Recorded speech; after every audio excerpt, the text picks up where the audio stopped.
Presentation है, इसमें मराठी में तो प्रेजेंटेशन हमने लिया है, लेकिन मराठी में प्रेजेंटेशन कुछ दिन पहले जो लिया था उसमें से बहुत सारी अलग इंफॉर्मेशन इस प्रेजेंटेशन में आपके सामने, मतलब दिल्ली में, इंडिया के सामने हम वहां पे प्रस्तुत कर रहे हैं। आगे ये बेसिक इंफॉर्मेशन है। इसमें अगर आप देखो तो ये 27 मैंने जो चीजें बताई थी उस चीजों में से कुछ चीजें असलियत में आते हुए आप सबने देखा है, जिसमें 27 को क्या हुआ था, क्योंकि क्रिमिनल इन्वेस्टिगेशन करते वक्त आपको उसके पहले क्या हुआ था, बाद में क्या हुआ था, उस दिन क्या हुआ था, ये सब कुछ देखना पड़ता है। या कोई भी इन्वेस्टिगेशन करने के पीछे तो इसका बैकग्राउंड 27 को क्या हुआ था वो आप सबके सामने हमने बोल के दिखाया था, वो वहां पे असलियत में आते हुए देखा। फिर हमने ब्लैक बॉक्स के बारे में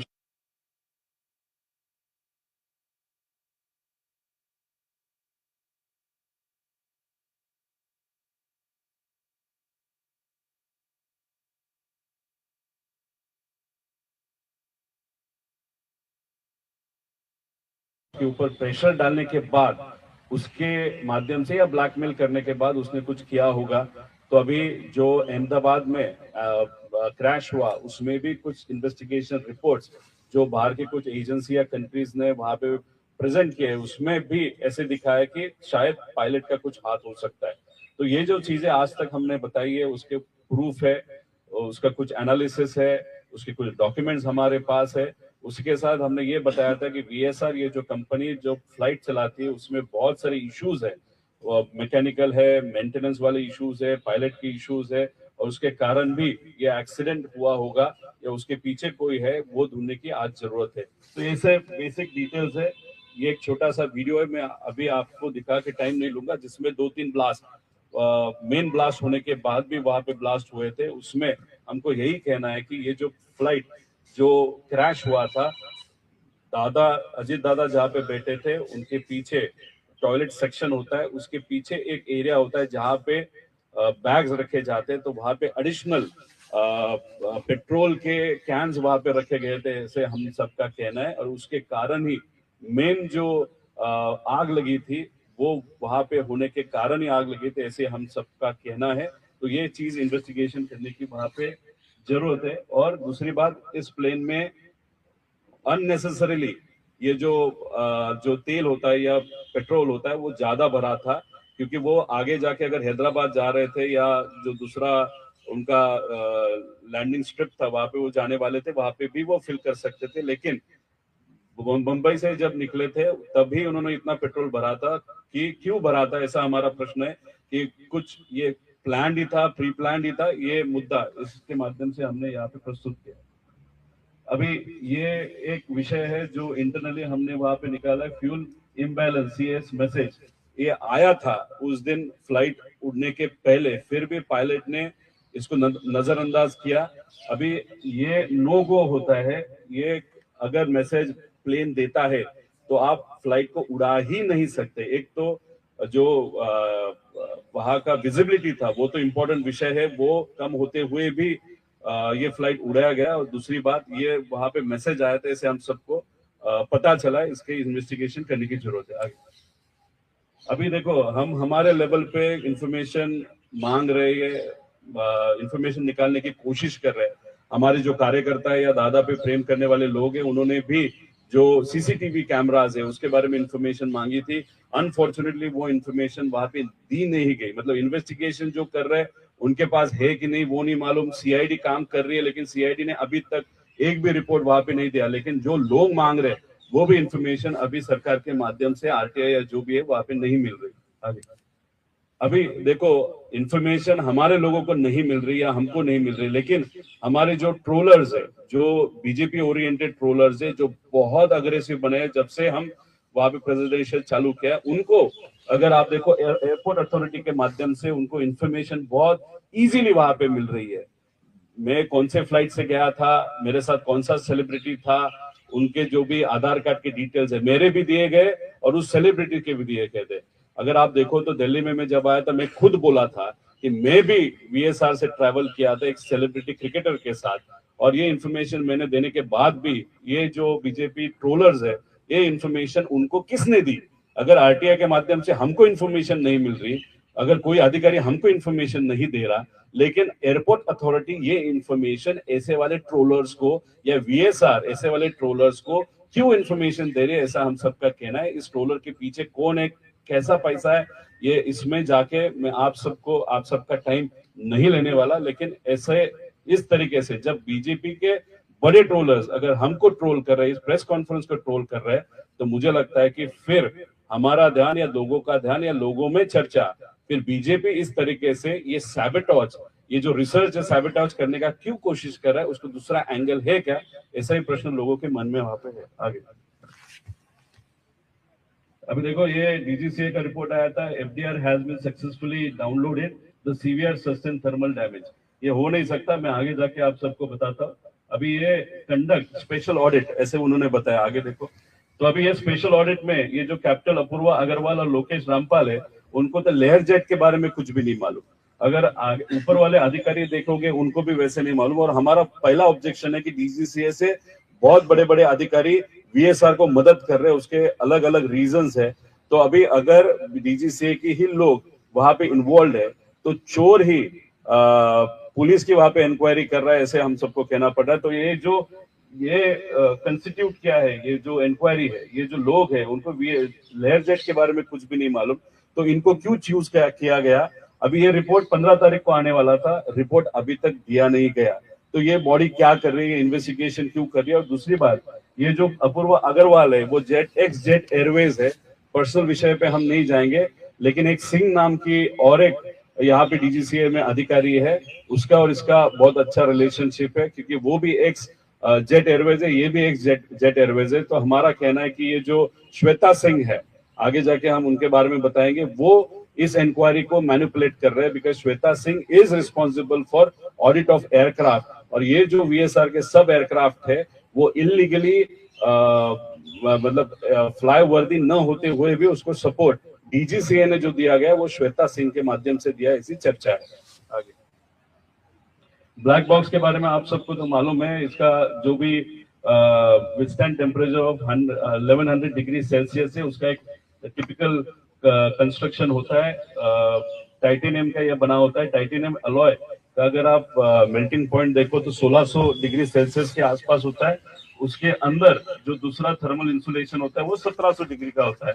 और उसके अंदर जो इनर हाउसिंग होता है, जो प्लेन की बॉडी होती है, उस मटेरियल में इनर हाउसिंग बना होता है, तो इसका मेल्टिंग पॉइंट है 660। तो 1 घंटा अगर वो आग वैसे ही रखेगी, वैसे ही टेम्परेचर रहेगा, तब ये जाके ब्लैक बॉक्स खराब हो सकता है। अभी ये टेल के आसपास रहता है, अगर आप यहाँ पे देखो तो ये एक्सीडेंट अफेक्टेड एयरक्राफ्ट है अजीत दादा का, वहां पे वो ब्लैक बॉक्स हो सकता है।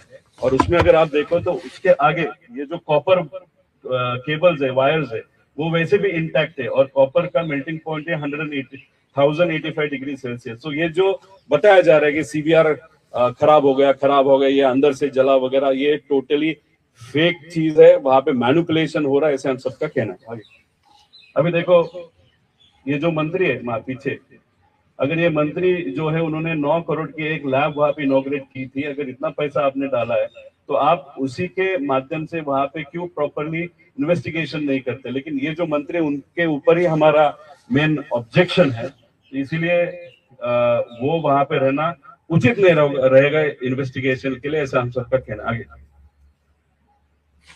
अभी देखो, यहाँ पे और एक इंश्योरेंस का एंगल है, जहाँ पे 35 करोड़ की इसकी प्राइस है। वो कहाँ से लिया एयरक्राफ्ट वगैरह हम बहुत बात कर सकते हैं।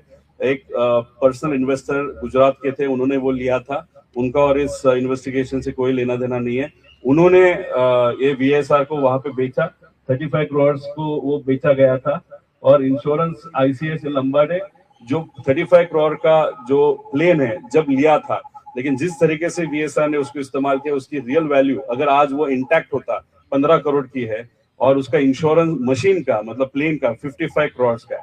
मतलब अभी उनको मशीन के लिए कितना रुपए मिलेगा, तो 55 करोड़ रुपीस वहां पे मिल सकता है। उसी के साथ लायबिलिटी इंश्योरेंस 210 करोड़ का है, मतलब उस पे जो बैंक ने लोन दिया है, या अगर वो किसी के ऊपर गिरती है, घर के ऊपर गिरती है, जो ट्रैवल करने वाले लोग हैं, 210 करोड़ का वहां पे लायबिलिटी इंश्योरेंस है। मतलब जो एंगल हम पायलट का भी ले रहे हैं कि पायलट के मन में क्या था, फाइनेंशियल स्ट्रेस था गया, क्योंकि 4 से 5 साल उसको नौकरी नहीं थी।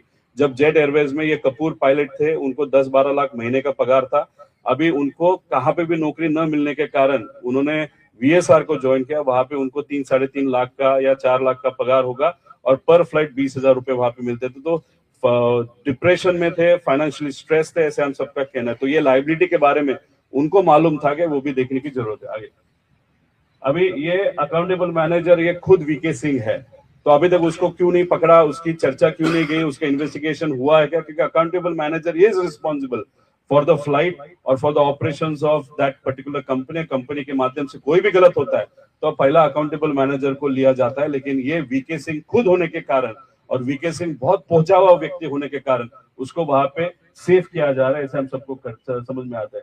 चीफ फ्लाइट सेफ्टी ऑफिसर एक अलग नाम का है, उसका नाम हमारे पास आया, लेकिन और डिटेल्स हमारे पास आएंगे। लेकिन ये जो बंदा है, जो हमको पता चला है, उस पे रेप चार्जेस भी है और वो अलग चीज है। लेकिन इन तीनों को वहां पे अभी तक इंक्वायरी में नहीं लिया, ऐसे हम सबको लगता है पूरे। अभी देखो, कोई भी अगर आप जेसीबी चलाते हो या पोकलान चलाते हो या ट्रक चलाते हो तो आपको मोटरसाइकिल का लाइसेंस शायद नहीं मिलेगा, या मोटरसाइकिल चलाते हो तो आपको किसी और का लाइसेंस वहां पे नहीं मिलेगा। लेकिन यहाँ पे अगर आप फ्लाइट में देखो, लेगेसी का लाइसेंस चलाने का आपके पास है तो लेयर जेट नहीं चलाते सकते। लेयर जेट चलाने का लाइसेंस आपके पास है तो आप लेगेसी या जो भी है हॉकर वगैरह ऐसे जो एयरक्राफ्ट वो नहीं चला सकते। एक टाइप का प्लेन का लाइसेंस आपके पास है तो एक ही टाइप का आप चला सकते हो। लेकिन वीएसआर में ये जो कपूर नाम के जो एक्सीडेंट में इन्वॉल्व पायलट थे, वो अलग अलग एयरक्राफ्ट वहां पे चलाते थे, उसके बारे में भी प्रूफ है, इन्वेस्टिगेशन में आएगा। रोहित सिंह जो ओनर का बेटा है, वो भी इस तरीके से अलग अलग फ्लाइट अलग अलग दिन पे वहां पे उड़ाते थे, विच इज इलीगल। आगे अभी ये ब्रेथ एनालाइजर होता है, तो इसका बीए रिपोर्ट जो भी आज तक फ्लाइट वीएसआर के हुए, बहुत सारे फ्लाइट के लिए आपको वहां पे वो बीए रिपोर्ट्स नहीं मिलेंगे। खास करके कपूर के लिए नहीं मिलेंगे, रोहित सिंह के लिए नहीं मिलेंगे, और इनका जो सेफ्टी ऑफिसर या जो भी है वो गोपाल या कोई, उसके लिए नहीं मिलेंगे। ये पूरा मैनिपुलेशन होता था। इस तरीके का एक वीडियो निकालना पड़ता है जिसमें ब्लो करना पड़ता है और उस पर आगे आता है कि 0% अल्कोहल। लेकिन ये जो मॉडल है, ये मॉडल का ड्रॉबैक ऐसा है, सिर्फ वीएसआर ये मॉडल इस्तेमाल करता है, इसमें डेट भी चेंज की जा सकती है। इसलिए जो रिपोर्ट उस दिन मेल किया है उसी को गृहीत धरना चाहिए। अगर बैक डेटेड रिपोर्ट को अगर वो मैनिपुलेशन, बिकॉज इतना दिन इन्वेस्टिगेशन के लिए जा रहा है तो मैनिपुलेशन बहुत बड़े लेवल तक वहां पे हो सकता है, ऐसे हम सबका कहना है। और दूसरी बात, इरेगुलरिटीज, मतलब एक कैबिन क्रू, मतलब ये जो हमारी माली मैडम थी वो कैबिन क्रू ही थी, लेकिन उनको शायद बताया नहीं गया था कि उनका ट्रेनिंग नहीं है, उनका लाइसेंस नहीं था, इसीलिए बहुत बार उनको वहां पे पैसेंजर के नाम पे वहां पे दिखाया गया था। और ये सिर्फ उनकी का बात बारे में नहीं होता था, बहुत जन के बारे में होता था, इसलिए वो भी मैनिपुलेशन वहां पे होता था। और मिसकंडक्ट विद फीमेल पायलट्स भी वहां पे हुआ है। और हमने बताया था कि हमारे पास एक प्रूफ है, तो अगर ये रेजिग्नेशन एक महिला पायलट का है, उसमें क्या लिखा है आप थोड़ा सा देख लो। ऐसे बहुत सारे पायलट ने मास रेजिग्नेशन देने की भी कोशिश की थी, लेकिन डीजीसी हाथ में होने के कारण ये जो पायलट होते हैं आगे जाके जिस कंपनी में जाते हैं वहां पे उनको तकलीफ जानबूझ के दी जाती है, ऐसे हम सबको पता चला है। कौन सा? नहीं, कुछ आई थिंक उसको विल सेंड द पीडीएफ। इसमें कुछ उनको हैरेसमेंट होती थी, वो उन्होंने रीजन दिया है। दूसरी बात, उनको फुल एंड फाइल और सर्टिफिकेट, लिविंग सर्टिफिकेट की तरह कुछ होता है, वो देने के लिए जानबूझ के तकलीफ दी थी, क्योंकि इनका कहना था उन्होंने अंदर ही अंदर में उनका जो पायलट का एक ग्रुप था वहां पे उन्होंने बोला था इस मैडम ने कि इतना सेफ्टी प्रॉब्लम है, ये कोई भी फ्लाइट कभी भी गिर सकता है, तो हमारी लाइफ प्रॉब्लम में आ सकती है। इसलिए वो विषय लेने के बाद इनको बहुत तकलीफ दी, फिर उसके बाद हैरेसमेंट भी हुआ, वो चीज उन्होंने वहां पे लिखी है। मिसकंडक्ट पीछे पीछे कैप्टन कार्लोस करके एक वेनेजुएला का पायलट है, राजस्थान में, वहां पे एक कोई बहुत बड़े बिजनेसमैन है, उनकी फ्लाइट वो चलाते हैं, पैसेंजर के नाम पे ये बंदा फ्लाइट में जाता है और फ्लाइट चलाता है, उसके प्रूफ बहुत सारे हैं। मतलब ये बताना चाहते हो वीएसआर किस गलत तरीके से वहां पे चलाई जाती है। Irregular passenger manifesto, weather report, flight plans, weather reports filled by a single individual, मतलब एक घर में एक जगह पे बैठे बैठे वो सब मैनिपुलेशन वहां पे होता है। मतलब ये वीएसआर के जो डीजीसीए के नॉर्म्स है उसको बाईपास करने का विषय है। आगे ये सब पुरावे है। इसमें ये भी प्रूफ है कि ये जो पायलट होता है उनको 12 घंटे की वहां पे रेस्ट दी जाती है, लेकिन अगर उसने 12 घंटे के आगे फ्लाई किया होगा तो डीजीसीए को ऑनलाइन बताना पड़ता है, लेकिन डीजीसीए को ये कंपनी नहीं बताती थी। ऐसे ही सब कुछ आग बंद करके वहां पे चलाता था। ये इंटरनल रिपोर्ट है। आगे अभी देखो, वीके सिंह को कैप्टन कशरू नाम के एक डीजीसीए के अधिकारी है, उन्होंने एक ड्राफ्ट भेजा था, उन्होंने कंप्लेन भेजी थी कि जिस तरीके से आपकी कंपनी में कुछ चीजें हो रही है वो गलत है। और वो कैप्टन वीके सिंह जो कंपनी का मालिक है, उसने उसके ग्रुप पे वहां पे वो डाला था। आगे लोग इसमें क्या बताया कि ये जो रिपोर्ट्स है, ये रिपोर्ट सिंगल डॉक्यूमेंट, एसओपी कोई भी नहीं है। उसी के साथ अगर आप देखो, कोई गेम में से एक रिपोर्ट डाउनलोड किया जाता है, वो फिल करके दिया जाता है। मतलब इतना कैजुअल अप्रोच है। मतलब ये रियल प्लेन चला रहे थे या वीडियो गेम चला रहे थे, क्योंकि इस तरीके का ये पूरा अगर आप लिखित देखो तो उस ग्रुप में वहां पे वो डीजीसीए का अधिकारी है, उसने वहां पे लिखा है कि ये गलत तरीके से आप चला रहे हो और ये चीजें अच्छी नहीं है सेफ्टी के एंगल से। तो ये इंटरनल उनका जो कुशरू अधिकारी है, उन्होंने वो भेजा हुआ रिपोर्ट है जो आपके सामने हमने वहां पे लाई है। मतलब कुछ अच्छे अधिकारी जो वीएसआर के खिलाफ जाना चाहते थे, लेकिन कुछ मेन अधिकारियों ने शायद उनका आवाज दबा दिया था, ऐसे हम सब कह सकते हैं। आगे अभी ये विषय है दिल्ली का क्रिकेटर कौन है मैं नहीं बताऊंगा, लेकिन हमको जो पता चला है, जब एक बार वीएसआर के प्लेन में वो बैठा था, टैक्सिंग करते वक्त इंजन गिरा था या रिवर्सर ऑफ द इंजन पे कुछ डैमेज हुआ था। उसके बाद वो बहुत फेमस क्रिकेटर है, तो वो कभी भी वीएसआर में उसके बाद बैठा नहीं। उसने वीएसआर को वहां पे ब्लैकलिस्ट किया। ये अंदर की बात है, नाम नहीं बता सकता, लेकिन ये जब भी इन्वेस्टिगेशन हो जाएगा आप सबको पता चलेगा। अभी इतना सारी चीजें चल रही है, तो वीएसआर का धंधा चल रहा है, तो वीएसआर का धंधा चल रहा है। ये कल परसों के फ्लाइट प्लान्स है, उसका धंधा अच्छा चल रहा है। अभी उसमें कौन फ्लाई कर रहा है, क्यों फ्लाई कर रहा है, वो मैं नहीं बता सकता। मतलब कहां पे भी वीएसआर को डर नहीं लगता, वीके सिंह को डर नहीं लगता। क्यों? क्योंकि उसके पीछे बहुत बड़ी ताकत है, वो आगे जाके आप सबको बताऊंगा। अभी इनको रेड कारपेट डीजीसीए के माध्यम से मिलेगा, ऐसा प्रश्न वहां पे हम सबको मिलता है। वो अधिकारी के कारण हो सकता है या मंत्री के कारण हो सकता है। अभी देखो, ये जो रिपोर्ट आप सबके सामने आते हैं तो लेयरजेट 45 होता है, लेकिन ये मॉडल लेयरजेट 45 नहीं है, ये लेयरजेट 45 XR है। लेकिन मतलब ये मुझे तो समझ में नहीं आता, पीआईबी के माध्यम से ये रिपोर्ट हमारे पास आए, डीजीसी हमको दे रही है, लेकिन वो अगर मॉडल ही प्रॉपर्ली लिख नहीं पा रहे, उनको मॉडल कौन सा वो भी नहीं मालूम, तो इन्वेस्टिगेशन किस टाइप का वो वहां पे कर रहे हैं। ये यूएस में उनका ये this is 45 and this is Learjet 45 XR, ये उन्हीं के वेबसाइट पे है। आगे अभी देखो, यहाँ पे जो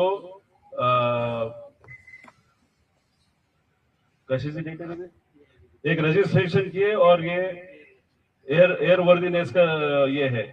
मतलब यहाँ पे अगर आप देखो तो रजिस्ट्रेशन का 22 को है और एयर वर्दीनेस का 21 को है। मतलब यहाँ पे अगर आप देखो तो यहाँ पे टोटली सीक्वेंस गलत हो गया, उसका प्रूफ यहाँ पे हमने दे दिया। एयर वर्दीनेस जो है वो बाद में आता है, रजिस्ट्रेशन पहला आता है। तो ये चीज बहुत इंपॉर्टेंट है। मतलब यहाँ पे अगर आप देखो तो डिलीवरी पहली हुई बच्चे की और फिर बाद में औरत वहां पे प्रेग्नेंट हुई। ऐसे अगर आप बोलो लाइट वर्ड्स में अगर बताना है तो इस चीज में ऐसे दिखता है। मतलब यहाँ पे डॉक्यूमेंटेशन में ही बहुत बड़ा एरर है। आगे और इंजन का जो लाइफ होता है 5000 आवर्स का होता है। अगर यहाँ पे देखो तो अजीत दादा का जो एक्सीडेंट हुआ था तब इसमें सिर्फ 85 घंटे वहां पे बाकी थे। अगर मैं भी जब भी फ्लाइट करता हूँ तो 400-500 मिनिमम वहां पे आवर्स रहने चाहिए रीऑयलिंग के लिए।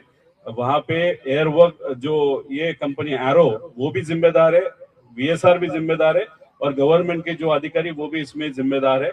और दूसरी बात, अगर ये हनीवेल को डायरेक्ट पूछा जाएगा तो वो बताएंगे कि इसकी लाइफ शायद 8000 के भी आगे, क्योंकि उस तरीके का मैनिपुलेशन ऑफ वर्किंग आवर्स ये वीएसआर करती थी। आगे अब ये देखो, ये जलने के बाद एक नंबर आगे आया, उसमें कलर किया था, वो भी प्रॉपरली नहीं किया था, वो है N80PQ। ये हमारे यूएस के कॉन्टैक्ट से हमने इंफॉर्मेशन निकाली। ये यूएस से, ये जो एयरक्राफ्ट है यूएस से वहां पे लिया गया था और ये यूएस में रजिस्टर्ड था। फिर इंडिया में आने के बाद ये यहाँ पे वीएसआर इस्तेमाल कर रहा था। आगे अब ये सप्लीमेंटेड टाइप सर्टिफिकेट, मतलब अगर कोई भी प्लेन यहाँ पे इंडिया में रजिस्टर करना है डीजीसीए के लिस्ट में कुछ डिटेल्स होता है, उसके हिसाब से ही अगर उस मशीन में पार्ट्स होंगे, इक्विपमेंट्स होंगे, तो ही वो परमिशन देती है इंडिया में रजिस्टर होने का। तो अगर आप स्पेशल टाइप सर्टिफिकेट आगे, अभी यहाँ पे जो जिसके बारे में हम बात कर रहे हैं सीवीआर, वो फ्लाइट में सीवीआर की जो क्षमता थी it was only for 30 minutes, but अगर आप देखो गवर्नमेंट जो है डीजीसीए सिविल एविएशन की रिक्वायरमेंट इज 2 आवर्स। मतलब अगर प्लेन में सीवीआर 30 मिनट का ही है और आपका रूल बोलता है कि वो 2 घंटे का चाहिए, तो आपने फिर वो प्लेन रजिस्टर कैसे किया, ये हम सब जानना चाहते हैं। लेकिन ये 30 मिनट जो है वो एक्सीडेंट के 30 मिनट पहले, मतलब जो भी एंड वाला होता है या जो लेटेस्ट वाला होता है, इसलिए लास्ट 30 मिनट्स में क्या हुआ है सीवीआर के माध्यम से हमको पता ही चल सकता है। और ये जला वगैरह नहीं है, ये सिर्फ बात करने की बात है कि जला है या उसको इम्पैक्ट आया, क्योंकि उसमें से बहुत सारी चीजें आप सबके सामने आ सकती, जो ये शायद वीएसआर या वीएसआर के पीछे जो है वो उसको दबाना चाहते हैं आगे। अभी दूसरी बात, ये जो कनाडा के हमारे सोर्स से हमने जो इन्फॉर्मेशन वहां पे निकाली थी सप्लीमेंट टाइप फॉर ये जो एफडीआर, मतलब अभी एफडीआर की चर्चा चल रही है ब्लैक बॉक्स के अंदर, ये कनाडा की कंपनी है। तो unfortunately this company in India is not permitted. ये प्लेन में एफडीआर था, then also DGCA had approved this particular plane, और जिसको आपने परमिट ही नहीं किया था उसी लोगों को अभी आप बुला रहे हो, दैट इज L3 टेक्नोलॉजीज, और उनको बोल रहे हो कि अब इन्वेस्टिगेशन के लिए आप मदद करो। मतलब यहाँ पे डीजीसीए के माध्यम से ये प्लेन रजिस्टर ही इंडिया में नहीं होना चाहिए, लेकिन यहाँ पे किए जाते हैं। उसके पीछे जो लोग कहते हैं, श्वेता सिंह नाम की जो है, उन्हीं के साथ उनका जो पूरा टीम है, इस तरीके से गलत मशीन्स या प्लेन्स वहां पे इंडिया में रजिस्टर की जाती है, और उसका ये एग्जाम्पल है आगे। अभी इतना, अभी ये देखो, ये सुमित कपूर के बारे में आपको बहुत सारी चीजें बताई, वो मैं नहीं बताऊंगा। अभी ये साउथवेस्ट एयरलाइन का जब एक्सीडेंट हुआ था, उसका जो प्रिलिमिनरी रिपोर्ट है वो 2 दिन में आया था। अभी तक हमारा रिपोर्ट, जो अजीत दादा का एक्सीडेंट वहां पे हुआ है, उसका रिपोर्ट अभी तक नहीं आया। अभी उसके पीछे क्या कारण है? उसके पीछे आप पेपर वर्क कर रहे हो, वीएसआर को बचाना चाहते हो, या इसमें डेफिनेटली कुछ पॉलिटिकल कॉन्स्पिरेसी है जिसके कारण ये इन्फॉर्मेशन आगे आना ही नहीं चाहिए, ये कोशिश कोई कर रहा है। इसलिए बहुत सारे लोग बोलते हैं रोहित पवार प्रेजेंटेशन क्यों लेता है, लेकिन आप जैसे मीडिया के लोगों के माध्यम से लोगों के मन में जो प्रश्न है वो यहाँ पे मैं प्रस्तुत कर रहा हूँ। और ये जो चीज है, 2 दिन में रिपोर्ट जो आ सकता है, 3 दिन में जो रिपोर्ट आ सकता है, उसके लिए अभी तक महीना होने आया, तब भी रिपोर्ट वहां पे अनफॉर्चुनेटली नहीं आया। उसी के साथ ब्लैक बॉक्स ढूंढने में 2 दिन लगे, वो ब्लैक बॉक्स बारामती में रखा गया, वो लेके जाने के लिए उनको 4-5 दिन लगे, और कमिटी वहां पे एस्टेब्लिश करने के लिए उनको 4 दिन लगे। मतलब ये एजेंसी के लोग, गवर्नमेंट में से कोई लोग, और ये वीएसआर के कारण जानबूझ के अजीत दादा का जो क्रैश का इंक्वायरी है वो आगे पुश करना चाहते हैं और उसमें मैनिपुलेशन करना चाहते हैं, ऐसे हम सबका कहना है। ये सब देखने के बाद, ये श्वेता सिंह कौन है उसकी इंफॉर्मेशन आप सब निकालो, आप सबको पता चलेगा इनके बारे में।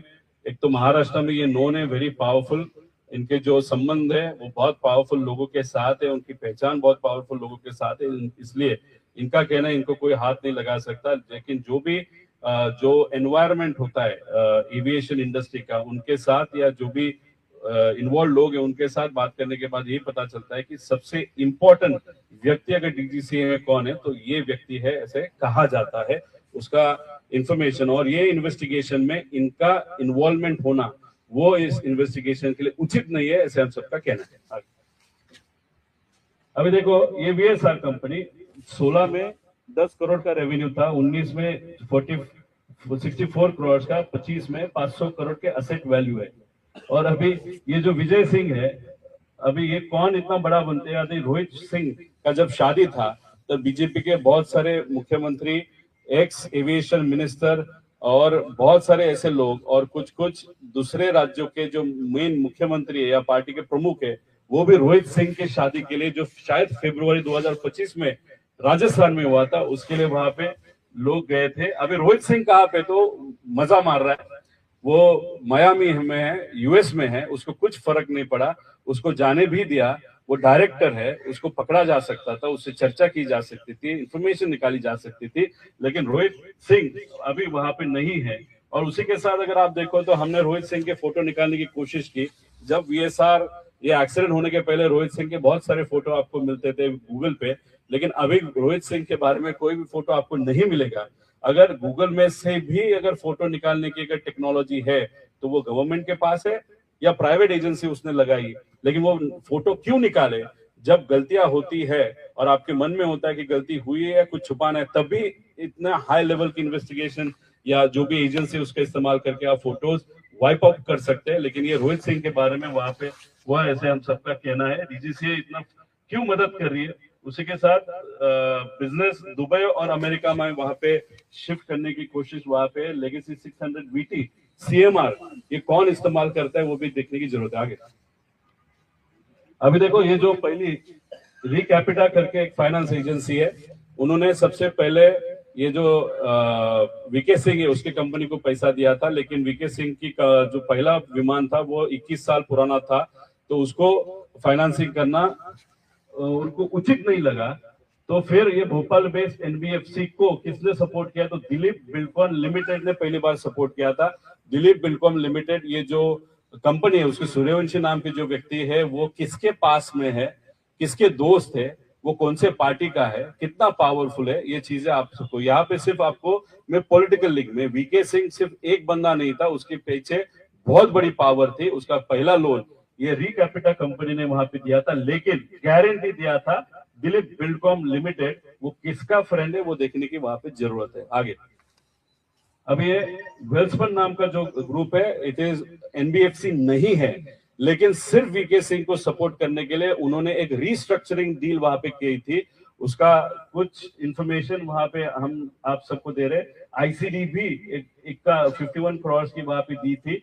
तो ये जो चीजें हैं, और सिर्फ वीके सिंह के कंपनी को फंडिंग होने के लिए ये जो ग्रुप है, ये ग्रुप क्यों इतना सपोर्ट कर रहा है? आप एनबीएफसी नहीं हो, फिर भी आप एक रीस्ट्रक्चरिंग मॉडल वहां पे फाइनेंशियल स्ट्रक्चरिंग मॉडल निर्माण करते हुए वहां पे आप क्यों कर रहे हो? तो ये जो छोटे छोटे नेता जो गुजरात के हैं, उनके पास वाली ये कंपनी से हम सबको वहां पे लगता है छोटा नेता, बड़ा नेता नहीं। आगे अब ये सबसे बड़ा और इंपॉर्टेंट चीज है, why aviation ministry is defending ये वीएसआर। ये अग्रीमेंट की कॉपी है, बहुत बड़ी अग्रीमेंट है, उसके डिटेल्स वहां पे हमने नहीं डाले।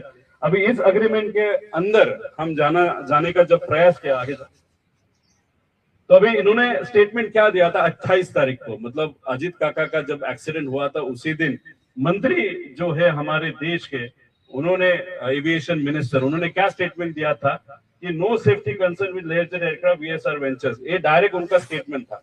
मतलब यहाँ पे हम इन्वेस्टिगेशन करके बात कर रहे हैं, या हमारे पे टीका जब होती तो बोलते आप थोड़ा इन्वेस्टिगेशन रिपोर्ट आने दो फिर बात करो, लेकिन यहाँ पे डायरेक्ट एविएशन मिनिस्टर से वहां पे कहा था कि यहाँ पे कुछ प्रॉब्लम नहीं है, वो वहां पे शायद कुछ नो मेजर सेफ्टी कंसर्न्स ऐसे उन्होंने वहां पे डायरेक्टली कहा।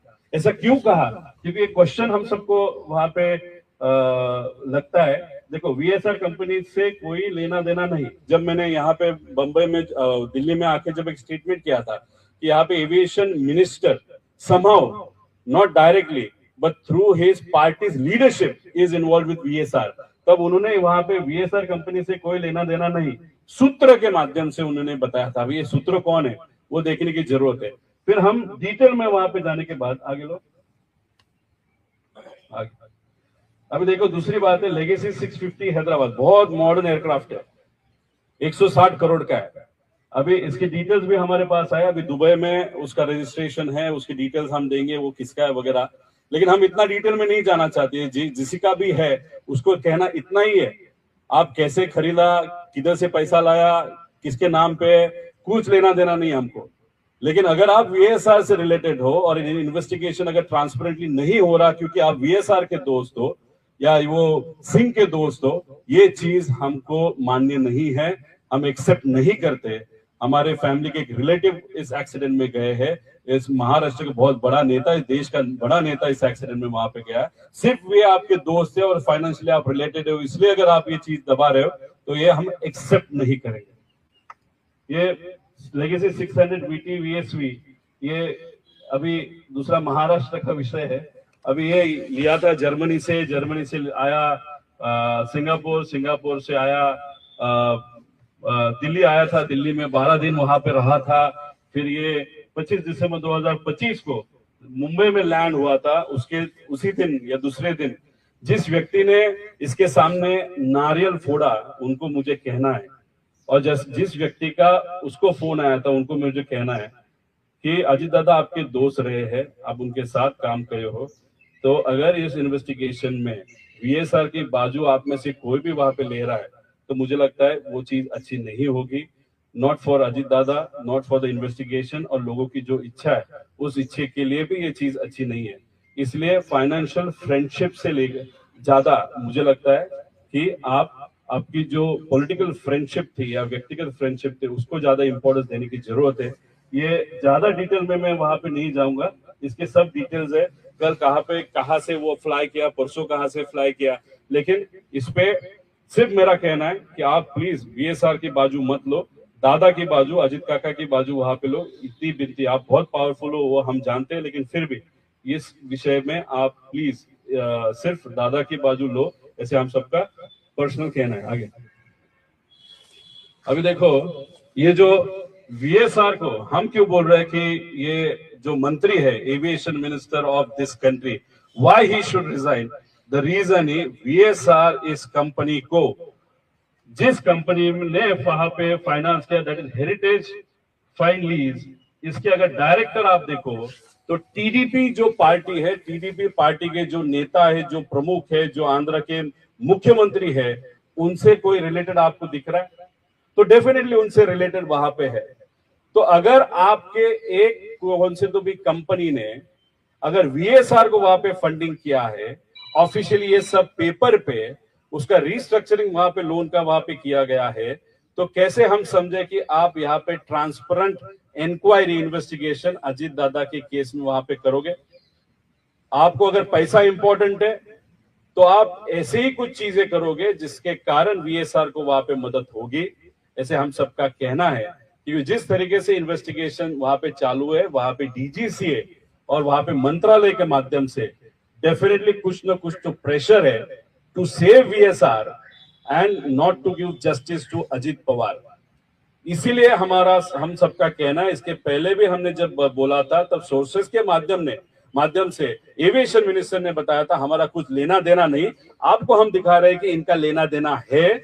और उसी के साथ जो राजस्थान में जो रोहित सिंह का वहां पे शादी हुआ था, उसमें भी टीडीपी के वरिष्ठ नेता वहां पे शादी के लिए गए थे, ऐसे हम सबका कहना है। उसका प्रूफ भी है, वो आगे जाके हम कभी आपको देंगे। और ये तो डायरेक्ट कमर्शियल वहां पे प्रूफ है, आपकी नेता की फैमिली की कंपनी वीएसआर को अगर फंडिंग कर रही है तो आप डेफिनेटली ये जो इंक्वायरी है, इंक्वायरी में हस्तक्षेप वहां पे ला रहे हो।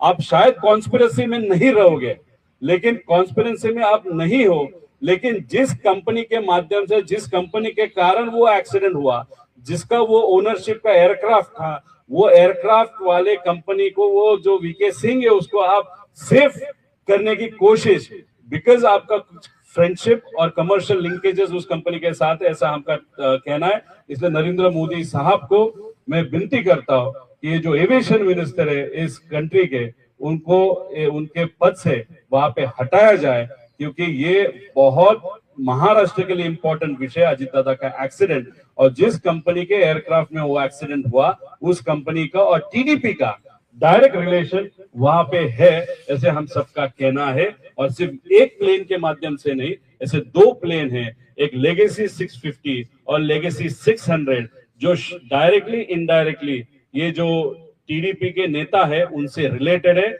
इनडायरेक्टली मतलब एक बिजनेसमैन है जो उनके क्लोज है, उनका वो प्लेन है, और दूसरा जो है दुबई में, उसके बारे में और इंफॉर्मेशन हम वहां पे फाइंड कर रहे हैं। इसलिए मुझे लगता है कि एक नैतिक जवाबदारी है इस मंत्री की, टीडीपी इस पक्ष की, कि ये जो पद है एविएशन मंत्रालय का वो वहां पे छोड़ दिया जाएगा।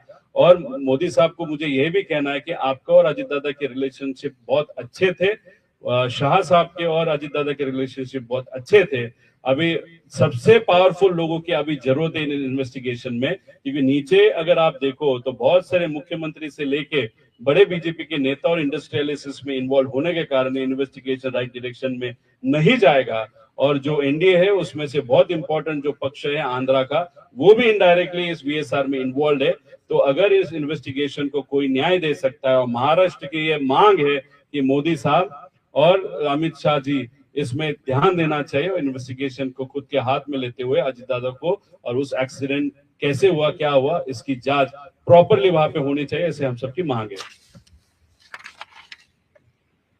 अभी ये सब विषय आप सबको बताए थे, और उसी के साथ हमारा कहना है कि ये जो इन्वेस्टिगेशन जो भी होगी, अभी महाराष्ट्र से मांगे सीबीआई, मतलब अजित दादा का जो पक्ष है सीबीआई के माध्यम से वहां पे की जाएगी, सीआईडी चल रही है, लेकिन हम सबका कहना है उसके ऊपर एक कमेटी होने की जरूरत है, जिसमें लीडर ऑफ अपोजिशन उस कमेटी में चाहिए, उसी के साथ सुप्रिया ताई हो, अजित दादा के पक्ष के जो भी लोग है वो है, एक जज हो, एक अधिकारी हो, ऐसे सब मिला के बहुत अच्छी कमेटी एक वहां पे देखरेख करने के लिए वो कमेटी की फॉर्म करने की जरूरत है। उसके नीचे जो भी है, सीआईडी हो या सीबीआई हो और कोई हो या इंटरनेशनल एजेंसी, उस पर कंट्रोल रखने की एजेंसी, और 2 महीने का वहां पे टाइम दिया जाना चाहिए कि ये फाइनल इन्वेस्टिगेशन रिपोर्ट वहां पे आने का, क्योंकि हमारा कहना है कि ये वीएसआर कंपनी को बहुत बड़ी ताकत होने के कारण बहुत सारे डॉक्यूमेंट का मैनिपुलेशन चालू है और आगे भी चालू रहेगा, और इस कंपनी को बचाने का प्रयास बड़े बड़े बिजनेसमैन और पॉलिटिकल लोग भी वहां पे करेंगे। इसलिए जस्टिस फॉर अजित दादा, इसके ये माध्यम से यहाँ पे हम रिक्वेस्ट कर रहे हैं, एक तो रेजिग्नेशन एविएशन मिनिस्टर का, उसी के साथ इन्वेस्टिगेशन करते वक्त अच्छी तरीके से ट्रांसपेरेंट लेवल तक वो इन्वेस्टिगेशन वहां पे होना चाहिए। हमारे पास जो जो कागज वहां पे आए हैं, आज तक के सब कागज हमने सब मंत्रालय को वहां पे दिए हैं। अभी भी जो कागज हमारे पास आए वो भी हम वापस ईमेल के माध्यम से वहां पे वो प्रूफ उनको वहां पे देंगे। अभी देखो ये बहुत पर्सनली ये चीज वहां पे हम कर रहे हैं, सिर्फ अजित दादा के प्यार के लिए, और हमारे राज्य का बहुत बड़ा नेता वहां पे गया है। लेकिन अगर आप देखो तो लोग अजित दादा के पीछे खड़े हैं, अजित दादा को न्याय मिले इसलिए वहां पे खड़े हैं, लेकिन लोगों को कहना इतना ही है कि ये जो पॉलिटिकल उनके फ्रेंड्स थे, उन्होंने उनको सपोर्ट करना बंद किया है क्या? उनके जो पॉलिटिकल फ्रेंड्स है वो उनको नेग्लेक्ट कर रहे हैं क्या? अगर बड़े लोग हैं, अगर उनके जो फ्रेंड्स हैं और जिनके साथ वो सत्ता में थे, वही अगर दादा के इस इन्वेस्टिगेशन को नेग्लेक्ट कर रहे हैं या इंटरफियर कर रहे हैं, तो ये चीज लोगों को अच्छी नहीं लग रही। इसलिए महाराष्ट्र के लोगों के माध्यम से मैं विनती करता हूँ पीएम साहब को, एचएम साहब इंडिया के, कि आप ये इन्वेस्टिगेशन में वहां पे ध्यान दो। ये महाराष्ट्र के लोगों की वहां पे मांग है, और आगे 28 से 29 तारीख को शायद प्रीलिमिनरी रिपोर्ट आएगा, ऐसे हम सबको पता चला है।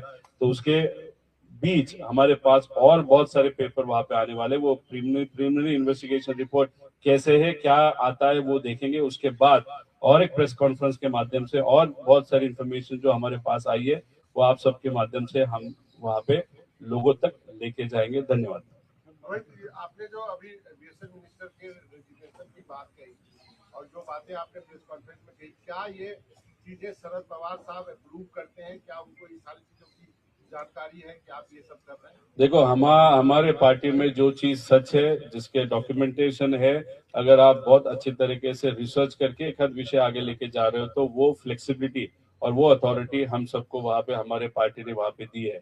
अगर देखो यहाँ पे जो दिल्ली में प्रेस कॉन्फ्रेंस हम ले रहे, वो सुप्रिया सुले और पवार साहब के घर पे ही वहां पे प्रेस कॉन्फ्रेंस ले रहे। इससे आप जो समझना है वहां पे समझ लो, लेकिन एक विषय अगर एक व्यक्ति वहां पे ले रहा है तो उस विषय में और बहुत सारे लोग आके कंफ्यूजन न क्रिएट करे, इसलिए वहां पे मैं ही अकेला इस विषय को आगे लेके जा रहे हैं। बाकी पॉलिटिकल विषय जो है वो हमारे जो सुप्रिया ताई हो और जो अलग सब इम्पोर्टेंट नेता है उस पॉलिटिकल विषय पे वहां पे वो ध्यान दे रहे हैं। लोगों का क्या कहना है, हमारा क्या कहना है, आज तक जो भी इन्वेस्टिगेशन हमने जो की है उसके बारे में जो भी प्रेस के माध्यम से बताना है वो सिर्फ मैं और मैं ही वहां पे कर रहा हूँ।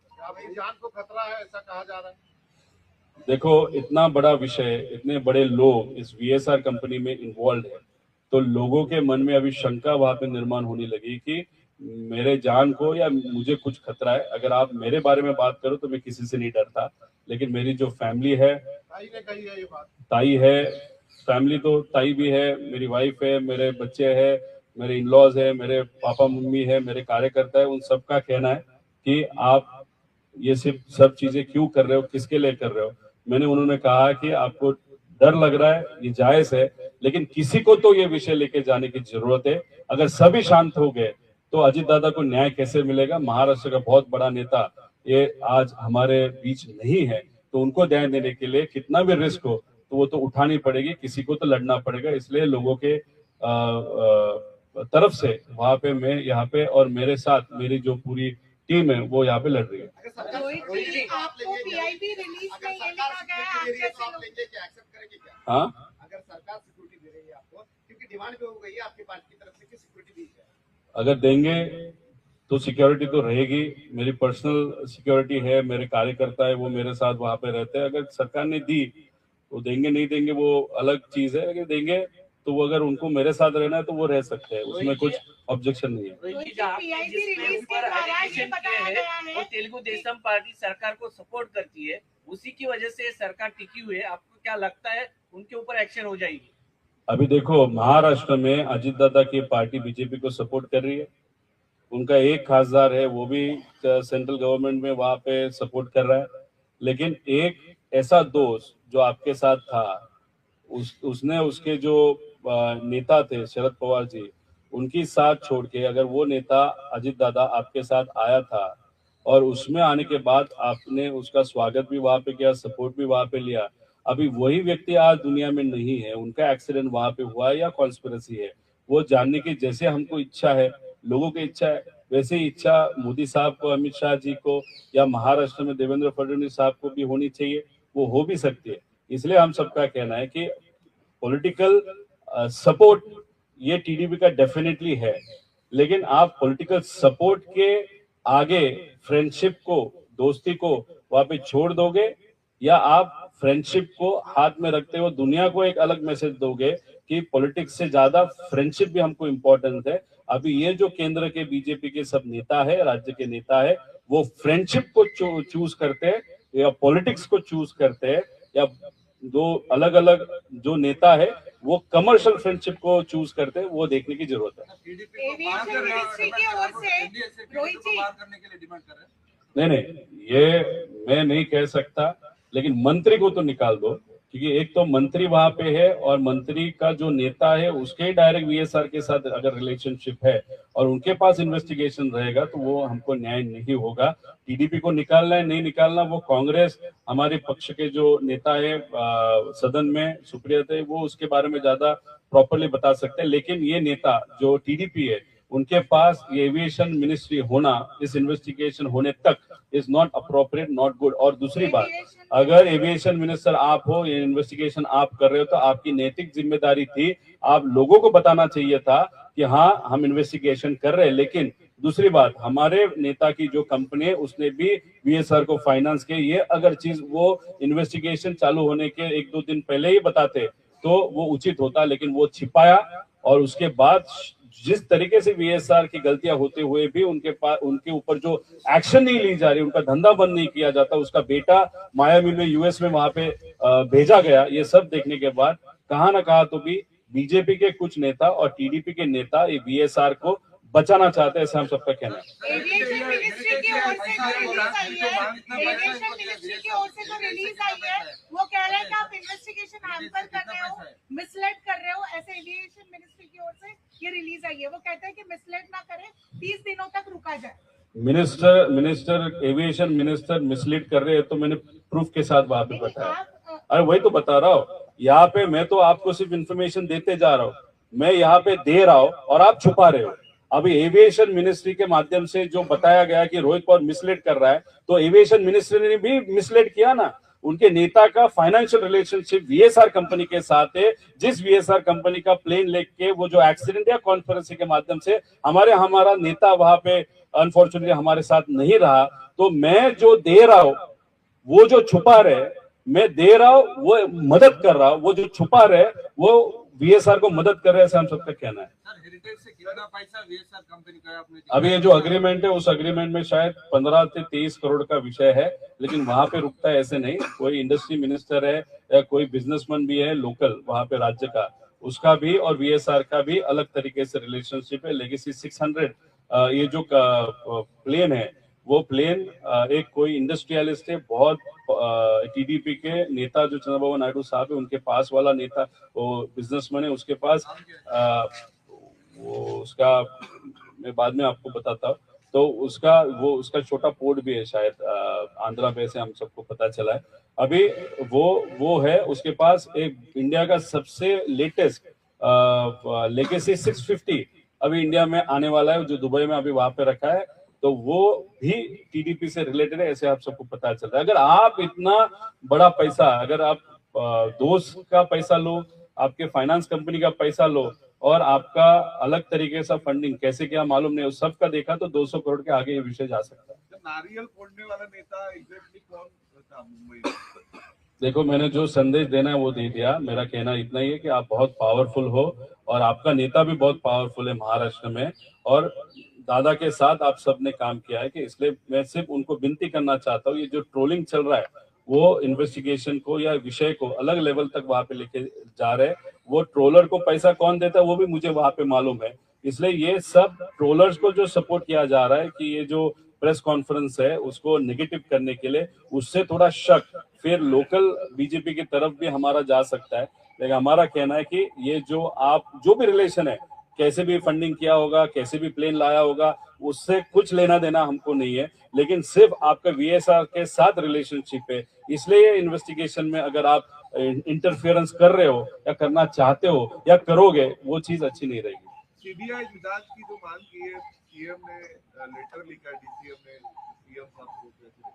नहीं, देखो, अभी महाराष्ट्र से जो मतलब CM साहब को जहाँ पे लेटर लिखा था DCM मैडम ने, वो ठीक है, अच्छी चीज है। लेकिन कुछ साल पहले शायद जब एकनाथ शिंदे साहब थे, वो जो परमिशन लगती थी महाराष्ट्र सरकार को CBI को महाराष्ट्र में इंक्वायरी करने की, वो परमिशन की अभी जरूरत नहीं है। फिर भी उन्होंने लेटर अगर CM साहब को दिया होगा तो ठीक है, अच्छी चीज है। लेकिन थोड़ा सा लेट हो गया। फिर भी जितना आप सपोर्ट करोगे इन्वेस्टिगेशन को, उतनी वो चीज अच्छी है।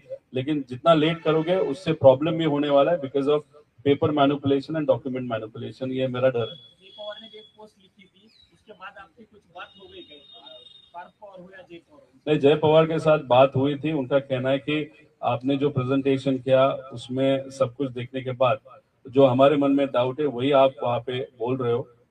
उस तरीके की बात जब प्रेजेंटेशन महाराष्ट्र में मुंबई में हुआ था, उसके शाम को जय के साथ वहाँ पे हुई थी, पार्थ के साथ भी हुई थी। ये भी विषय था और दूसरा भी एक नॉन पॉलिटिकल विषय उनके साथ था। कहीं ना कहीं फिर ये स्टेट से सेंटर की ओर जिम्मेदारी जा रही है सीबीआई की मांग करने के बाद में। स्टेट SID और स्पेशल इन्वेस्टिगेशन टीम से सीबीआई की ओर जिम्मेदारी जा रही है सेंटर की तरफ। अब एक दूसरी बात जो यहाँ पे पता चला, जुबली हिल्स नाम का जो एरिया है जहाँ पे चंद्रबाबू नायडू साहब वहाँ पे रहते हैं, वहाँ पे हमको जो पता चला है कि वहाँ पे VK सिंह जो है VSR के मालिक, उन्होंने कोई प्लॉट खरीदा है।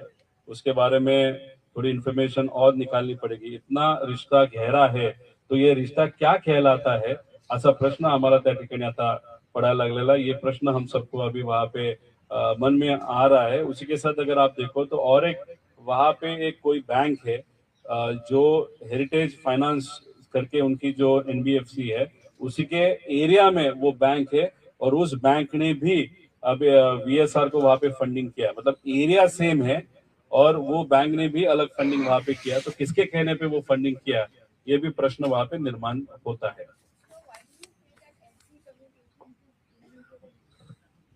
सुनो, सी, ये जो भी प्लेन इंडिया में लाना होता है, उस प्लेन के अंदर जो भी इक्विपमेंट इस्तेमाल किए होते हैं उसकी एक प्री अप्रूव्ड लिस्ट होती है। अभी प्री अप्रूव्ड लिस्ट में अगर आप देखो तो जो लेयरजेट नाम का प्लेन है जो डिबार हो गया, मतलब वो बनना भी बंद हो गया। उसका लेटेस्ट मॉडल था लेयरजेट 75, हम बात कर रहे हैं 45 की। लेयरजेट 75 भी आउट ऑफ प्रोडक्शन हो गया इन 2020। अभी ये प्लेन बना था फॉर आर्मी, फॉर एयरफोर्स, लेकिन वहां पे वो चला नहीं, इसलिए थोड़ा बहुत चेंज करके, बहुत फास्ट प्लेन है। तो उसमें जो इक्विपमेंट इस्तेमाल किए वो इंडिया में DGCA की लिस्ट में वो रजिस्टर्ड नहीं है। तो अगर प्लेन वहां पे लाना है तो प्लेन का बॉडी, इंजन, उसी के साथ इक्विपमेंट्स, उसका अप्रूवल होना भी बहुत इंपॉर्टेंट होता है। जो लेयर जेट में इंस्ट्रूमेंट्स इस्तेमाल किए हैं वो हमारी डीजीसीए अप्रूव नहीं करती है, उसकी लिस्ट में वो नहीं है। फिर भी हमारा कहना है ये 6 लेयर जेट जो वीएसआर के पास है वो अगर एसटीसी यादी में है ही नहीं, वो जो चीजें है, फिर भी वो रजिस्टर कैसे हुए, ऐसे हम सबका कहना है। उसमें एफडीआर और सीवीआर, ये जो 2 है, एक तो सीवीआर 30 मिनट का कैपेसिटी है लेयर जेट के अंदर, इंडिया में बेसिक रिक्वायरमेंट है 2 घंटे की, फिर भी वो अप्रूव हुआ। और जो एफडीआर है वो उस कंपनी का अप्रूव नहीं है इंडिया में, फिर भी लेयर जेट के अंदर वो कंपनी का एफडीआर होते हुए भी वो अप्रूव हुआ। तो ये जो चीजें हैं उससे आपको पता चलता है कि डीजीसीए में बहुत बड़े लेवल तक मैनिपुलेशन वहां पे किया जाता है और इलीगल चीजें वहां पे इजीली की जाती है, जिसके कारण एक्सीडेंट हो सकता है। हमारा कहना है, हमारा नेता, हमारे अंकल वहां पे गुजर गए, वो हमारे पास नहीं रहे, लेकिन फिर भी इनका ऑपरेशन चालू है और उस ऑपरेशन के माध्यम से आगे जाके कोई अलग नेता या कोई अगर सेलिब्रिटी या बिजनेसमैन उनका एक्सीडेंट वहां पे हो तो उसके लिए जिम्मेदार कौन होगा, ऐसा प्रश्न वहां पे वो न हो। इसलिए हम सबका कहना है कि जब तक इन्वेस्टिगेशन पूरा नहीं होता, मेन रिपोर्ट नहीं आता, तब तक वीएसआर को आप उस कंपनी को ग्राउंड कर लो, क्योंकि पायलट जो अभी उड़ा रहे हैं उनकी भी सेफ्टी का विषय है। सर, आपकी ओर से कोई डेडलाइन है क्या रेजिग्नेशन को लेकर? रेजिग्नेशन को लेकर आपकी ओर से कोई डेडलाइन है क्या, जिसके बाद आप मतलब अपना और तीव्र रूप दिखाएंगे, ऐसा कुछ? नहीं, अभी हमारे नेता जो सुप्रिया ताई है, दूसरे जो है, उनके माध्यम से भी ये विषय हम आगे लेके जाएंगे। उसके साथ राहुल गांधी जी है, उनको भी एक पत्र वहां पे हम लिखने का वहां पे सोच रहे। हम तो सिर्फ छोटे से एमएलए है, दिल्ली में राजनीति कैसे चलती है वो मुझे तो वहां पे नहीं मालूम, लेकिन हमारे जो प्रमुख नेता है उनके मार्गदर्शन में इसके बारे में वो मांग हम करेंगे। आगे 10 दिन में इसके बारे में उनकी तरफ से क्या एक्सप्लेनेशन आता है वो भी देखने की जरूरत है। अगर एक्सप्लेनेशन नहीं आया तो हमने जो प्रेजेंटेशन यहाँ पे किया वो उन्होंने एक्सेप्ट किया और उसके बाद भी वो चुप रहना चाहते हैं, उससे आप समझ लो क्या है। इसलिए 10-12 दिन में एक नैतिक जिम्मेदारी स्वीकारते वक्त उन्होंने रेजिग्नेशन देने की जरूरत है। रस्त्यावरची लढाई जर लढावी लागली तर तुम्ही रस्त्यावरती देखील उतराल. सध्या तुम्ही मुद्दे मांडत आहात, लोकांपर्यंत जात आहेत, आता लोकांच्या मनात देखील काय प्रश्न आहेत, गरज पडली तर रस्त्यावरची लढाई लागणार. आम्ही प्रायमरी रिपोर्ट साठी त्या ठिकाणी थांबलेलो आहे। प्रायमरी रिपोर्ट जेव्हा केव्हा येईल तो रिपोर्ट कसा असतो, त्याच्यामध्ये काय त्यांनी केलेलं आहे ते आम्ही थोडंसं तिथं बघू।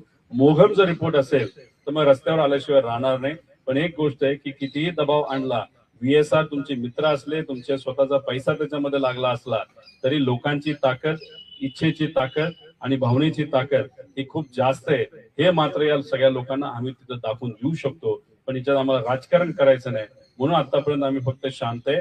जे काय आम्हाला या इन्व्हेस्टिगेशनला मदत करता येईल ते आम्ही देतोय। फक्त आम्ही जेव्हा माहिती मागायला जातोय तेव्हा आम्हाला कुठेही त्या एजन्सीमध्ये महत्त्व दिलं जात नाही। त्यामुळे सगळ्यात उत्तम मार्ग कुठला असेल तर मीडिया आहे। त्यामुळे तुमच्या माध्यमातून ज्या काय गोष्टी होऊ शकतात आणि व्हायला नाही पाहिजे आणि ज्या झाल्या त्या आम्ही पारदर्शक पद्धतीने त्या ठिकाणी मांडतोय। राजीनाम्याची मागणी फाइनेंस कंपनी चंद्रबाबू सर हमारा परिवार का है, इससे राममोहन नायडू को क्या लेना देना है, वो फंडिंग कर रहे बोल के आप बता रहे हैं। ये जो एविएशन मिनिस्टर है वो क्या खुद एविएशन मिनिस्टर बना है? क्या चंद्रबाबू नायडू साहब ने उनका नाम रिकमेंड किया होगा फिर वो मंत्री होंगे? चंद्रबाबू नायडू साहब ने वो बोला होगा ना कि इनको मंत्री बनाओ, या खुद आए और बोले कि मेरे को बनना है? ऐसा तो नहीं होता ना। जो उनके प्रमुख पार्टी के नेता है वो वहां पे बोलने के बाद ही ये मंत्री होते हैं। अभी प्रमुख नेता का फैमिली ही अगर वीएसआर के साथ बिजनेस कर रहा है, फंडिंग कर रहा है, तो डेफिनेटली मांग यही होगी ना कि वहां पे ये जो वीएसआर, ये जो मंत्री है, एक तो उन्होंने रेजिग्नेशन लेना चाहिए और अलग तरीके से इन्वेस्टिगेशन लेके अगर टीडीपी उनके वीएसआर के क्या रिलेशन है वो सीबीआई के माध्यम से यहाँ पे मांगनी होनी चाहिए। जो भी दूसरा पार्टी होगा आंध्रा से, उन्होंने अगर ये रिक्वेस्ट वहां पे की कि इसमें सखोल इंफॉर्मेशन आनी चाहिए, क्योंकि एक समझ लो आप, जो दूसरी पार्टी है उनके जो प्रमुख है उनके पिताजी के साथ भी एक एक्सीडेंट के माध्यम से जो हुआ है हम सब जानते हैं। तो उस विषय के बारे में वो डेफिनेटली भावनिक है। ये नेता या वो नेता, कोई भी नेता अगर एक्सीडेंट के माध्यम से वहां पे गुजर जाता है तो एक नैतिक जिम्मेदारी हर एक पक्ष की होती है, वो सत्ता में हो या ना हो, कि ये पारदर्शक पद्धति का इन्वेस्टिगेशन वहां पे होना चाहिए। वो मांगनी सब पक्ष जब करेंगे तब एक बड़ा प्रेशर इस सरकार के ऊपर आ सकता है, ऐसा लगता है। सर आप सीधा उसी कंपनी के ऊपर कार्रवाई पूछ सकते हैं ना, हेरिटेज से पैसा है बोल रहे हैं अपने। पहला तो ये जो व्यक्ति है जो इन्वेस्टिगेशन हैंडल कर रहा है वो पहला रेजिग्नेशन वहां पे देना चाहिए। उसके बारे में क्या होता है देखेंगे, फिर अगर नहीं हुआ तो बहुत बड़ी इंफॉर्मेशन हमको निकालनी पड़ेगी, जिसके कारण ये जो कंपनी, देखो कंपनी ने किसको फंडिंग किया उसको लेना देना नहीं है, वो किसी को भी कर सकता है। कल अगर आपको मोटरसाइकिल चाहिए हेरिटेज आपको भी दे सकता है, लेकिन विषय क्या है कि आप जिसको फंडिंग कर रहे हो वो व्यक्ति भारत का बहुत बड़ा प्राइवेट प्लेन ऑपरेटर है, और उसके प्राइवेट प्लेन ऑपरेटर के माध्यम से जिसके पास वो प्लेन था वो क्रैश होके एक बहुत बड़ा नेता गया है।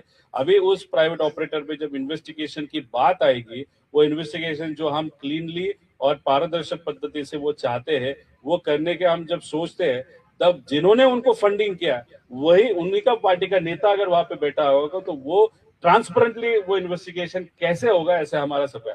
तो फंडिंग किसको किया उस पर हमारा ऑब्जेक्शन नहीं है, लेकिन फंडिंग नेता के फैमिली ने जिस कंपनी को किया उस कंपनी की गलती किया, वो गलती वो जो टीडीपी नेता है उसका जो एविएशन मिनिस्टर दिल्ली में बैठा है वो इन्वेस्टिगेशन खराब कर सकता है या नॉन ट्रांसपेरेंट बेसिस पे कर सकता है, इसलिए ऑब्जेक्शन हमारा इस मिनिस्टर पे है।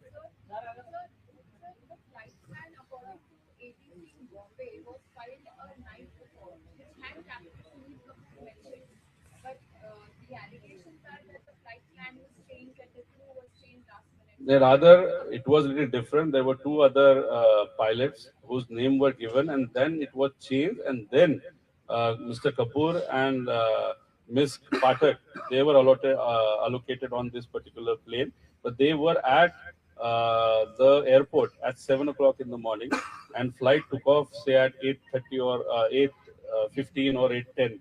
So what we feel is that there were some other pilots were allocated and they were changed. So our question is also why they were changed and why Mr. Kapoor was given the responsibility to fly this particular aircraft. And plus, there was no visibility. Still, he flew lot of, and plus we are asking for BA, breath analyzer report, which we are not getting. So there are a lot of conspiracies behind this Mr. Kapoor pilot and his background and plus this company.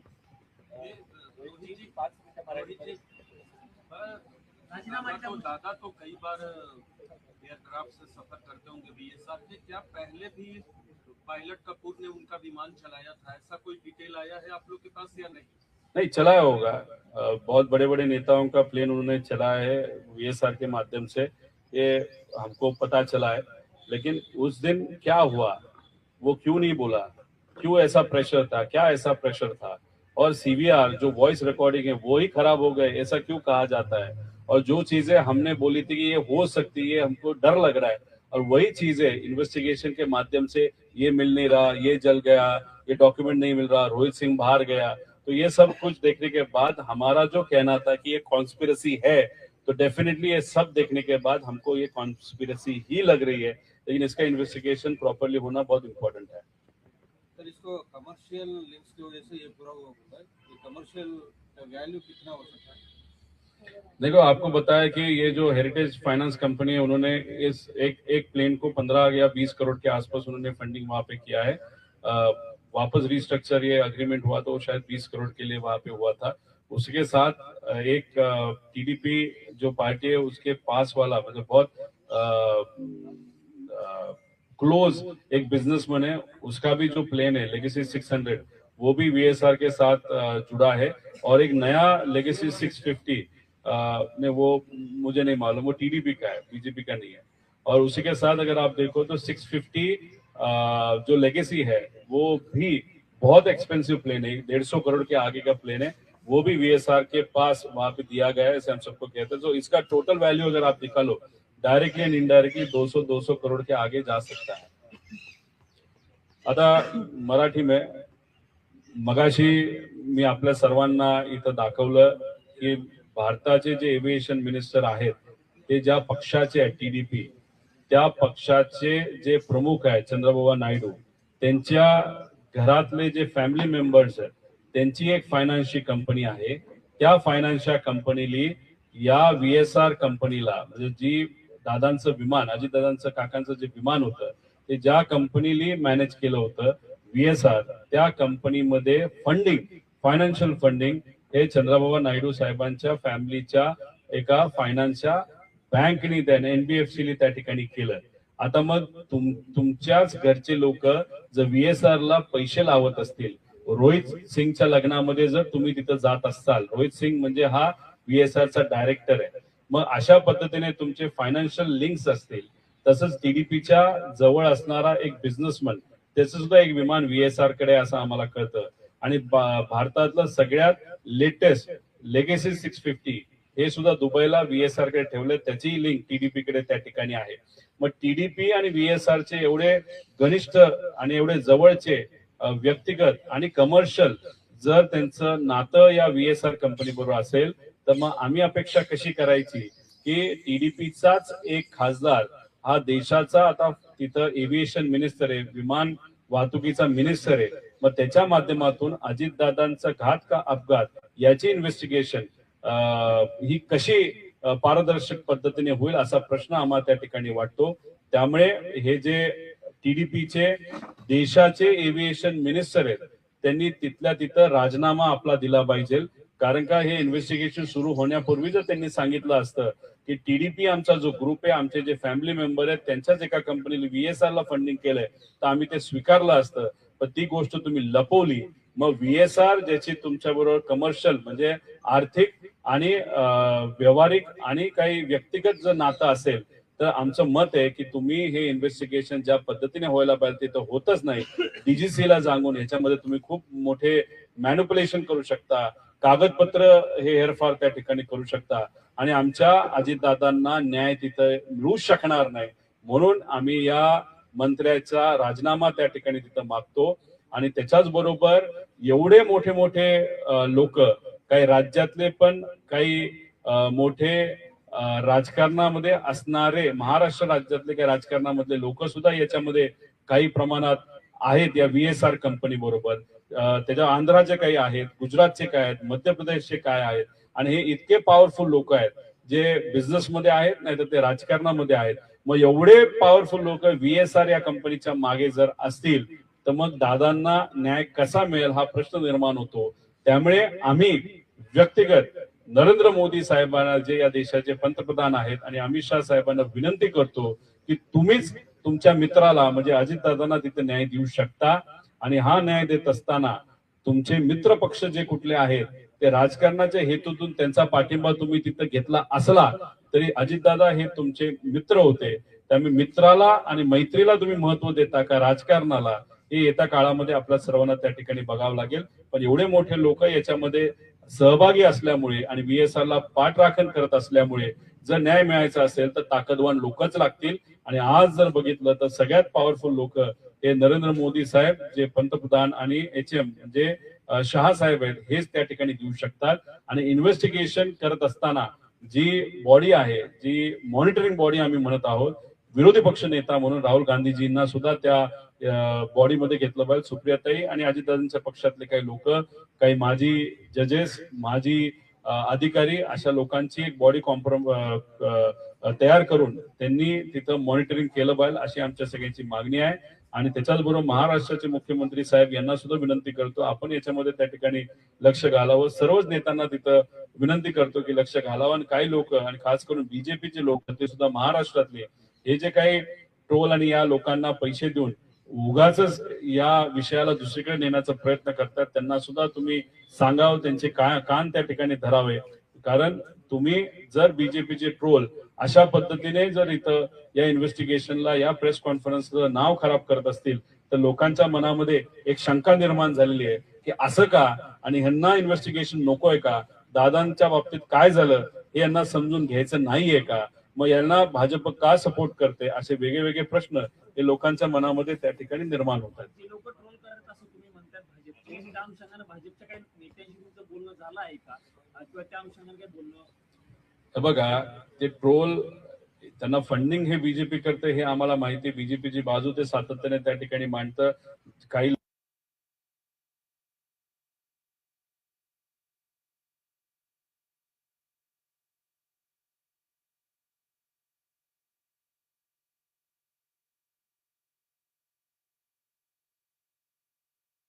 जेलमध्ये जाऊन सुद्धा तिथं आलेली आहेत. काही ऍक्टरला पण त्यांनी त्या ठिकाणी ब्लॅकमेल केलेलं आहे. रोहित शेट्टीला पण त्यांनी ब्लॅकमेल केलेलं असं आम्हाला त्या ठिकाणी कळतं. त्याच्याच बरोबर असून अशा काही तिथं फिल्म इंडस्ट्रीमध्ये प्रोड्युसर आहेत त्यांना तिथं ब्लॅकमेल केलेलं आहे. बरंच काय त्यांच्यावर काही एका टीव्ही माध्यमांनी सुद्धा केसेस केलेल्या आहेत. असे 10 पैशावाले ट्रोलला पैसे देऊन जर बीजेपी तिथं मदत करत असेल तर आम्ही या मीडियाच्या माध्यमातून सांगितलेलं आहे. पण आम्ही काय जाऊन कुठल्या नेत्याचे पाय धरणार नाही. असे थर्ड क्लास 10 पैशाच्या लोकांसाठी त्यांना जर काय करायचं असेल तर करा, पण त्यांनी जर केलं नाही, त्यांनी असंच कंटिन्यू राहिलं तर मग कुठंतरी बीजेपी पण या कॉन्स्पिरसी मध्ये इन्व्हॉल्ड आहे का असाही प्रश्न त्या ठिकाणी निर्माण होऊ शकतो. सीबीआय चौकशीची मागणी अजित पवार यांच्या पक्षाकडून केली गेली आहे. मुख्यमंत्री सुनेत्रा पवारांनी तसं पत्रही दिलेलं आहे आणि मागणी केली आहे. नाही, मागणी सीबीआयची केली ती चांगली गोष्ट आहे. थोडंसं असं वाटतं की त्याला उशीर झालाय, पण खरं तर महाराष्ट्र राज्याने जेव्हा एकनाथ शिंदे साहेब मुख्यमंत्री होते तेव्हाच सीबीआयला आपल्याला कुठं परमिशन त्या ठिकाणी द्यावी लागते असं ठेवलेलं नाही. सीबीआय डायरेक्ट इन्व्हॉल्व्ह होऊ शकते. त्यामुळे मुख्यमंत्री साहेब तर लक्ष देऊन आहेत, सीआयडीला त्यांनी त्या ठिकाणी लावलेलं आहेच. पण तसं बघितलं तर केंद्रात अमित शहा साहेबांना आधी सांगितलं असतं तर लगेच सीबीआय सुद्धा इन्व्हॉल्व्ह झाली असते. पण ठीक आहे, काय हरकत नाही. प्रयत्न करणं हे महत्वाचं असतं. त्यांच्या पक्षाकडनं सुद्धा प्रयत्न होतात, लोकांकडनं होतात, आमच्याकडनं होतात. सगळ्यांचीच मागणी आहे की अजितदादांच्या बाबतीत काय झालं हे पारदर्शक पद्धतीने लोकांसमोर आलं पाहिजे. जय पवारने पहिल्यांदाच जे आहे आपलं मन व्यक्त केलं आहे. त्यानंतर जय पवार बरोबर आणि पार्थ पवार बरोबर बोलणं झालं आहे. त्याच दिवशी जेव्हा प्रेस कॉन्फरन्स झालं 13 दिवस तर आम्ही सातत्याने बोलत होतो. 13 दिवस दुःखद घटना घडून 13 दिवस झाल्यानंतर पहिल्यांदाच मी 2 दिवसापूर्वी जयशी तिथं बोललो. जयच्या पण भावना आहेत की काय खरं झालं हे कुठेतरी समोर आलं पाहिजे. पारचाही काही एका विषयासाठी आणि या इन्व्हेस्टिगेशन साठी सुद्धा त्याचा त्या ठिकाणी फोन आला होता. सगळ्यांचीच इच्छा आहे की अजितदादांच्या बाबतीत काय झालं पाहिजे, कसं पाहिलं पाहिजे. पण आम्ही आमच्या लेवलवर पद नसताना, ताकद नसताना आम्ही लोक सुद्धा तिथं मांडतायत बरेच आहेत. पण जे सत्तेत आहेत त्यांनी जरा अजून जास्त ताकद लावणं महत्वाचं आहे. आणि सगळ्यात महत्वाचं गोष्ट याच्यात खोलात गेल्यानंतर बरेच लोक या VSR कंपनीच्या पाठीमागे भक्कमपणे उभे राहिलेले आपल्याला दिसत आहेत. म्हणून शेवटी कोणावर तरी अजून ताकदवान व्यक्तीवर आपल्याला अवलंबून राहावं लागेल. ते आज ताकदवान कोण आहेत तर जे पंतप्रधान साहेब हे देशाचे, होम मिनिस्टर देशाचे आणि विरोधी पक्षाचे नेते म्हणजे राहुल गांधीजी या तिघांवर हे इन्व्हेस्टिगेशनच्या पुढचे दिशा या अवलंबून आहे असं आपल्याला वाटतं. आज ही अभी मैं सिग्नेचर करूंगा और ट्वीट भी करूंगा. आहेत पंतप्रधान मोदींसोबत मागच्या अधिवेशनात त्यांच्या भेटी झाल्या आहेत. अरविंद सावंत यांनी हा मुद्दा पुढच्या अधिवेशनात घेण्याचं म्हटलंय, तर तुमच्यासोबत सुप्रियाताईंची सही असणार आहे का पत्र? नाही, आता मी इथं पत्र ते लिहून तिथं ईमेल करणार आहे. पण सुप्रियाताईंची आम्ही बोलणं झालंय. सुप्रियाताईंचं ताईंचं असं मत आहे की अधिवेशनामध्ये आम्ही सगळ्यांनी आता ठरवलेलं आहे की येणारं जे सेकंड पार्ट आहे, पार्ट 2 अधिवेशनाचा, त्या अधिवेशनामध्ये सुप्रियाताईच या इन्व्हेस्टिगेशनच्या मागणीचं लीड त्या ठिकाणी करणार आहेत. आणि सुप्रियाताईंच्या मार्गदर्शनाखालीच आम्ही दिल्लीमध्ये या ठिकाणी या विषयासाठी तिथे लढणार आहोत. पक्षाचं विलिनीकरण झाल्याच्या नंतर छगन भुजबळ हे राज्यसभेवरती जाणार होते असं अमोल कोल्हे म्हणाले आहेत. ते म्हणाले की अजितदादांनी पक्षाच्या बैठकीमध्ये असं आम्हाला एकदा सांगितलं होतं, विलिनीकरणाची जी बैठक झाली होती तुम्ही त्या बैठकीला अनेक वेळा होते, तुमच्या समोर असा काय विषय झाला होता? एक तुम्ही समजून घ्या की 100 वेळा जर अजितदादांची बैठक त्या ठिकाणी झाली असेल तर 60 ते 70 वेळा डॉक्टर अमोल कोल्हे हे त्या बैठकीमध्ये होते. कारण का दादांची इच्छा आणि आमच्या सगळ्यांची इच्छा होती की जेव्हा हे दोन्ही पक्ष एकत्रित येतील तेव्हा प्रदेश अध्यक्ष डॉक्टर अमोल कोल्हेच त्या ठिकाणी झाले पाहिजे. आता याच्यामध्ये काही बैठकीत मी होतो, काही बैठकीत मी नव्हतो, पण डॉक्टर अमोल कोल्हे जे बोलतात ते खरं बोलतात एवढं मात्र या ठिकाणी मी आपल्याला सांगतो. थँक्यू.